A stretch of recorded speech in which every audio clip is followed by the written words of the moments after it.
team, welcome back to Doing It at Home. I'm Sarah. And I'm Matthew. Make sure you subscribe to our channel, like this video, comment, turn on the notifications because we've got some really great stuff for you today. Here are the headlines from TheGuardian.com. New York hospital to stop delivering babies as staff quit over vaccine rules. From NBCnews.com, New York hospital to pause delivering babies after staffers quit rather than get vaccinated. And from TheHill.com, hospital to stop delivering babies after 30 staffers quit over a vaccine mandate. Now, this is super interesting and has a lot of layers to it, a lot of potential consequences and impact for the birth world. So that's why we're talking about it. Yes. Stay tuned.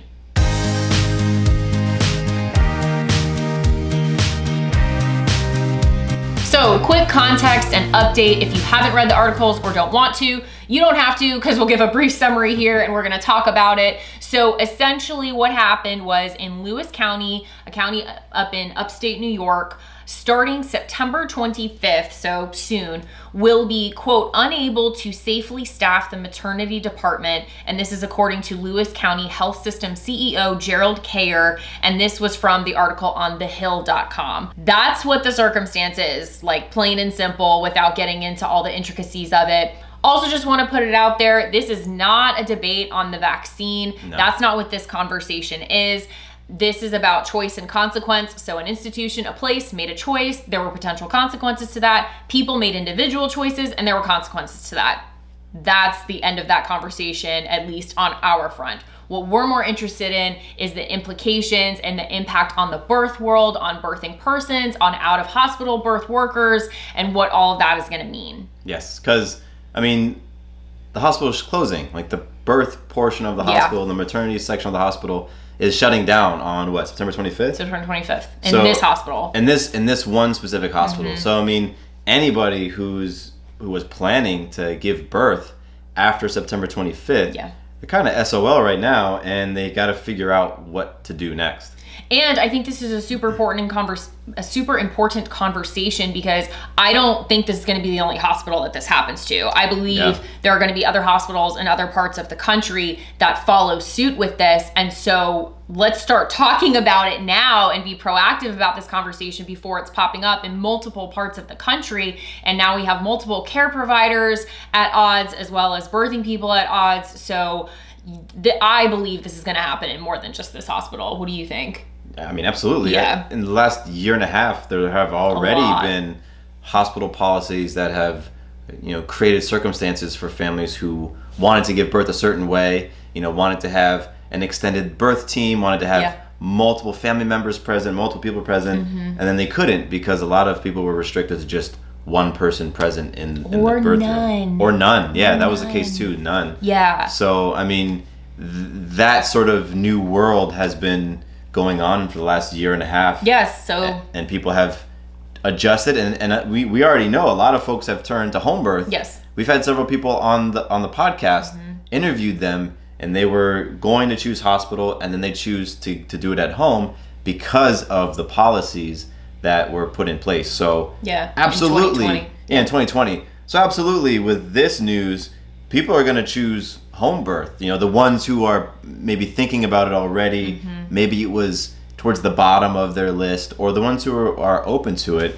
And I think for us, we would love for more people to be now considering giving birth in places outside of a hospital, birth center, doing it at home would be amazing. That's really what we're playing for. Yeah, and we need to be having this conversation because with this news, what I'm seeing right now anyway, I believe as more people become aware of this, particularly birth workers and holistically minded birth people, there will be more information and content around what this means. But these articles, for instance, that I just listed, The Guardian, NBC News, and The Hill, all they talk about is the logistics of the policy and the workers and numbers and statistics. There's nothing talked about in these articles about what it means as far as the birth care, maternity care, the birthing people themselves. Like nothing is being talked about. So I know in our world and in social media of, the circles we run in, I'm sure that's being talked about, but I want to see more and more conversations like that. And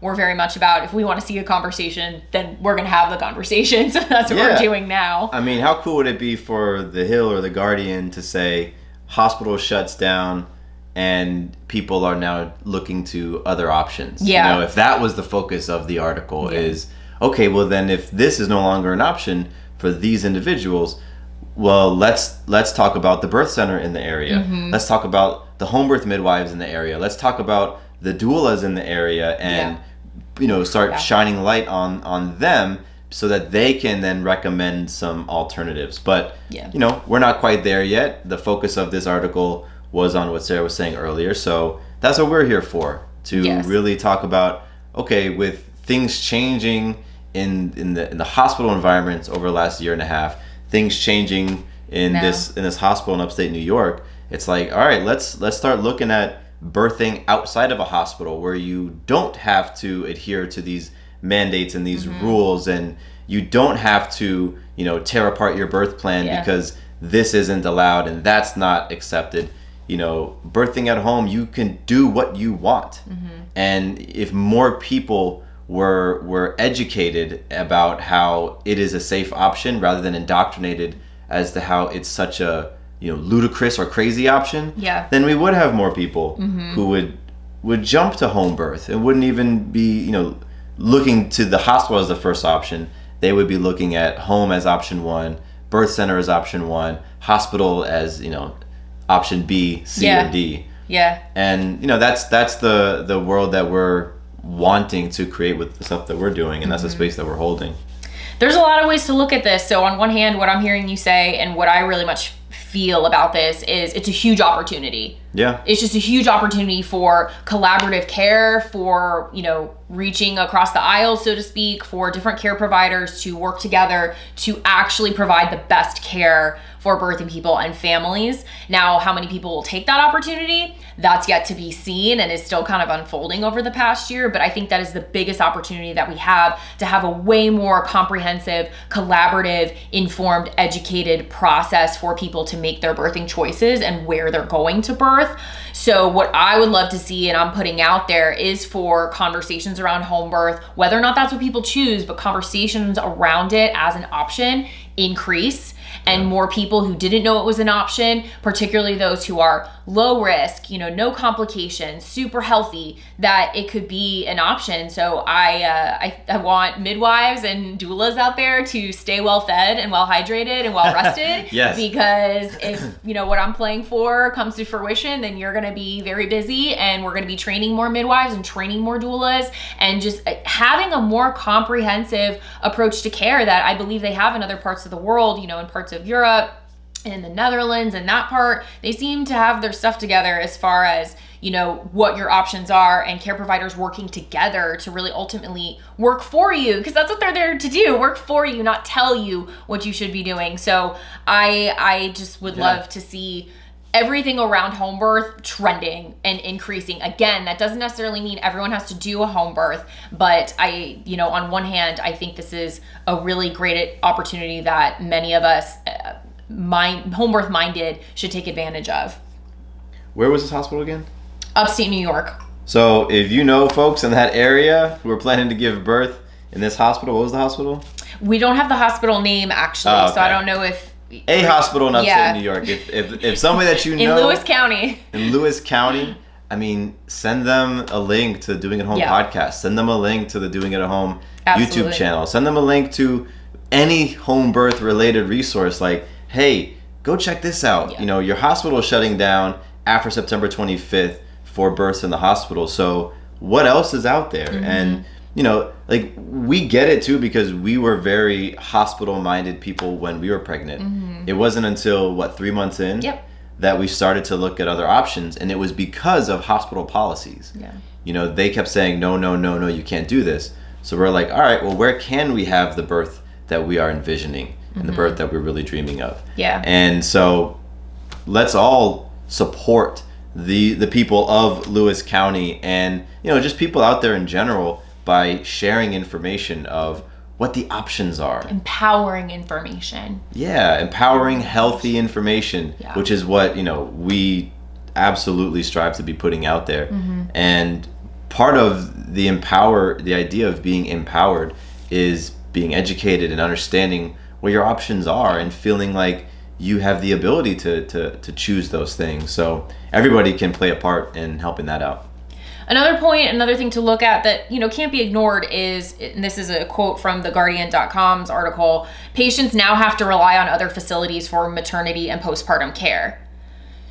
So with that, for those who had planned cesareans for potentially high risk or medical conditions, or, people who are better birthing in a hospital, that's really unfortunate. And now things have to be moved around. Things have to be shifted. I mean, any big change to your ideal birth scenario or your birth vision, especially the location, when that's changed at any stage in the game, but those who are further along or maybe whose guest dates are really close to that September 25th, my heart really goes out to them. And I have a lot of empathy for that and compassion. And, that's just where my feedback to that, or my advice to that, would just be to reach out to your community and reach out to, the midwives and doulas in the area, see if the care providers at the hospital you are working with, if they are putting together contingency plans. But I just wanted to mention that, because regardless of where you want to choose to birth, if you have an idea set and things outside of your control have changed that, I feel for that. Yeah, it sucks. I mean,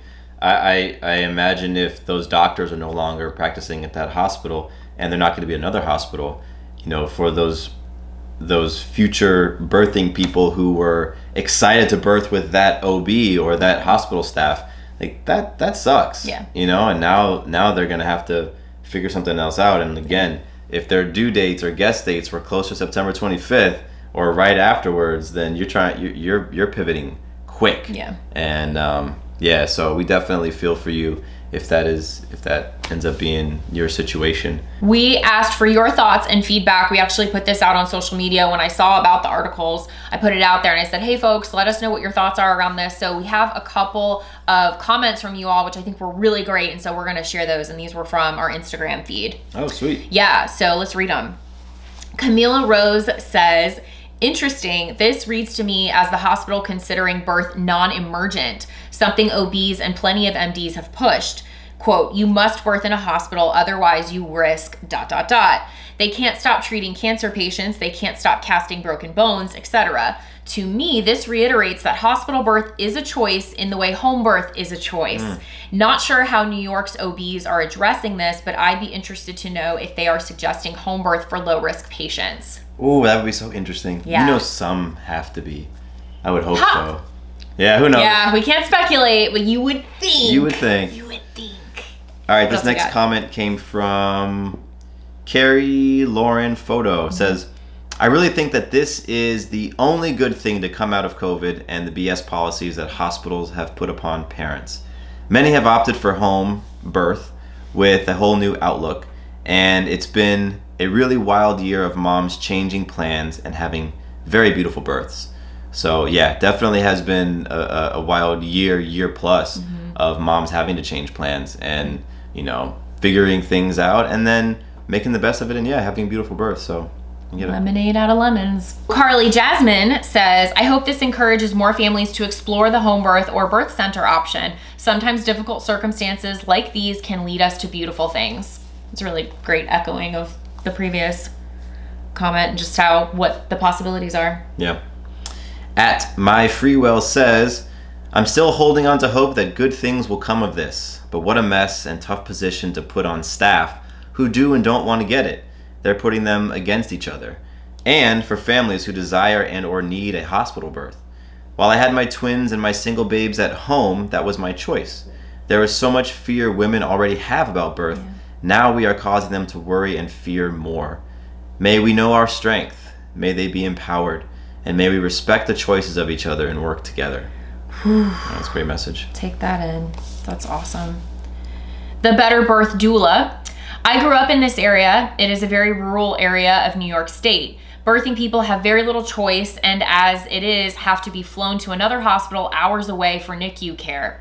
No birthing centers, and one home birth midwife whose geographical range is insanely large. For me, it's a lack of resources in the region that makes this situation even more abysmal. Birthing people have literally nowhere else to go. That's tough. Again, talking about options and what people have access to. And the last comment comes from Abby the Singer. Abby the Singer. may be scary at first, but this feels like the start of a truly exciting, beautiful, and so needed change. Yeah. So really appreciate your feedback. If you have other comments or things to share, please pop them below. And remember, while you're watching, give this video a thumbs up, subscribe to our channel, turn on the notifications. In closing, I think ultimately for me, I wanted to have this conversation. I wanted to bring this up to the community because I think, again, going back to this opportunity that we have to really bring about awareness of home birth as an option, as this thing that it's not just this crazy idea. It's not just something that, that's very fringe. Like now it's something that people are looking at as a result of systems closing around them and doors, shutting in their faces. And so what do you say to that person that home birth was a crazy choice if they had no other option in their town or in their city? So I think this is a really great opportunity to reframe and to shift and to empower people to choose what works best for them and, provide more information, more education so that the choices are informed, the choices are empowered. And that's really what we're about. So I really wanted to have this conversation to bring about some more awareness to home birth, normalize it more and more as we're doing here on the podcast and in these videos and everything that we do at Doing It at Home. So that's kind of the bottom line for me. What about you? Any other thoughts or feelings? I got nothing to add. That's beautiful. All right, y'all. So again, drop your comments below, thumbs up, subscribe, turn the notifications on, and we'll see you next time. Bye. Peace.